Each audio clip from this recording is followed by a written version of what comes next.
दोस्तों अब तक हमने मार्वल सिनेमैटिक यूनिवर्स में बहुत सारे विलन्स देखे हैं जो कि हमारे हीरोज और पूरी दुनिया के लिए खतरा बन चुके हैं। इनमें से कुछ लोग गायब हो गए और कुछ लोग मारे गए, लेकिन जैसा कि हम लोग जानते हैं कि बुरे लोग हमेशा वापस आते ही हैं। इसीलिए आज हम जानेंगे कि वह कौन से विलन्स हैं जो एमसीयू में हमें दोबारा दिख सकते हैं। यहाँ पर हम सिर्फ उन विलन्स की बात करेंगे जो या तो मर चुके हैं या फिर जिंदा हैं। तो गाइज, मेरा नाम है तुकीर अहमद खिची और आज हम बात करने जा रहे हैं एमसीयू के उन विलन्स के बारे में जो कि दोबारा हमें एमसीयू में दिख सकते हैं।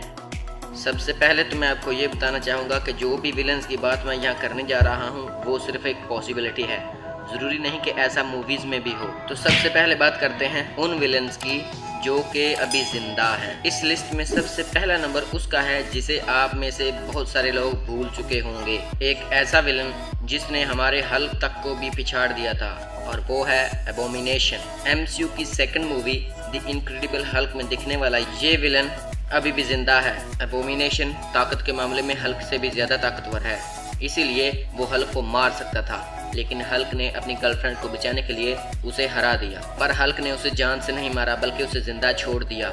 लेकिन जैसा कि हम लोग जानते हैं कि हमारा हल्क तो अब गुस्से वाला इनक्रेडिबल नहीं रहा, लेकिन एबोमिनेशन अभी भी उसी कंडीशन में माना जा रहा है। वो अलास्का की एक सीक्रेट इनविजिबिलिटी में कैद है और उसे बर्फ में जमा कर रखा गया है। लेकिन जैसा कि हम लोग जानते हैं कि शील्ड और हाइड्रा शुरू से एक ही थे, इसीलिए हाइड्रा जब चाहे उसका गलत इस्तेमाल कर सकता है। दूसरा विलन है डोरमामू, अंधेरी दुनिया का ये बादशाह जो कि लगभग सारी ही डायमेंशन में कब्जा करना चाहता है। इसे लगभग मारना बहुत ही नामुमकिन है। जब डोरमामू इस दुनिया पर कब्जा करने आया था तो तब डॉक्टर स्ट्रेंज ने उसे टाइम लूप में फंसा दिया और फिर मजबूरी में उसे डॉक्टर स्ट्रेंज से ये सौदा करना पड़ा कि अब वो कभी भी वापस नहीं आएगा। लेकिन जैसा कि हम सब जानते हैं कि अब डॉक्टर स्ट्रेंज के पास टाइम स्टोन नहीं है और डोरमामू इतना भरोसेमंद तो है नहीं कि वो अपने वादे पर टिका रहे, इसलिए इस बात के बहुत ही ज्यादा चांसेस हैं कि डोरमामू हमें अगली एमसीयू मूवीज में दिख सकता है।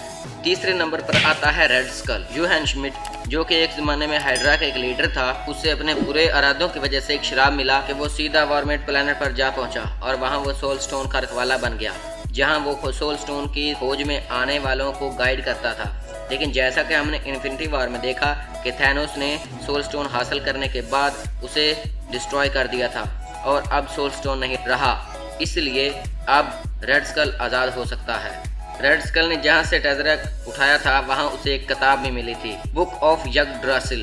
एसगार्ड की इस जादुई किताब में बहुत सारे खजानों और बहुत सी मालूमात जमा है। इसी की वजह से रेड स्कल को सोल स्टोन और दूसरे इन्फिनिटी स्टोन के बारे में पता चला था, इसलिए अब वो वापस आकर इस किताब की मदद से बहुत सारों को झटके दे सकता है। अगला विलन है हेलमेट ज़ीमो। ज़ीमो वैसे तो एक आम सा इंसान है, लेकिन इस आदमी ने बहुत ही बड़े बड़े काम किए हैं। इस आदमी ने एवेंजर्स की पूरी टीम को तोड़कर टोनी और स्टीव यानी कि आयरन मैन और कैप्टन अमेरिका के बीच में झगड़ा करवा दिया था। ये सब करने के बाद वो सुसाइड करना चाहता था, लेकिन ब्लैक पैंथर ने उसे पुलिस के हवाले कर दिया, जिसकी वजह से वो अभी भी जिंदा है लेकिन कैद में। लेकिन अब वो इस कैद से रिहा होकर हमें falcon and the winter soldier की टीवी सीरीज में दिखने वाला है, वो भी अपने कॉमिक बुक वाले रूप में। ज़ीमो को एक छोटा विलन समझना बहुत ही बड़ी गलती होगी, क्योंकि ये आदमी अपने दिमाग की वजह से बहुत कुछ कर सकता है। अब देखना सिर्फ ये है कि वो falcon and the winter soldier में क्या क्या गुल खिलाएगा। नंबर 5 पर आता है वेल्चर। वेल्चर हमें पहली बार देखा था 2017 की स्पाइडरमैन होमकमिंग में, जहां स्पाइडरमैन ने उसे काफ़ी परेशान किया था और उसका धंधा बंद कर दिया था। और अब स्पाइडरमैन की बदौलत वो जेल में है, लेकिन वो हार मानने वालों में से नहीं है, वो स्पाइडरमैन से बदला जरूर लेगा। वेल्चर का वापस आना कन्फर्म है। मॉर्बियस के ट्रेलर में हम उसे देख सकते हैं। ऐसा लगता है कि वेल्चर अपनी एक खुद की टीम बना रहा है जिसका नाम है सिनेस्टर 6। सिनेस्टर 6 कॉमिक में स्पाइडरमैन के विलन्स का एक ग्रुप है। इसके एक और मेंबर स्कॉर्पियन को हम स्पाइडरमैन होमकमिंग में देख चुके हैं। ये तो थी उन विलन्स की बात जो अभी तक जिंदा हैं। जो विलन्स मर चुके हैं मगर फिर भी उन्हें के आने की उम्मीद अभी तक भी है, उनके बारे में हम अगली वीडियो में बात करेंगे। सो गाइज, मेरी अगली वीडियो को भी ज़रूर देखिएगा और ऐसी ही सुपर हीरो से रिलेटेड वीडियोस देखने के लिए हमारा चैनल सुपर ट्रांसपोर्टर ज़रूर सब्सक्राइब कीजिएगा। Thank you guys. मेरा नाम है तुकीर अहमद खिची और आप देख रहे हैं super transporter YouTube channel. Shutting down.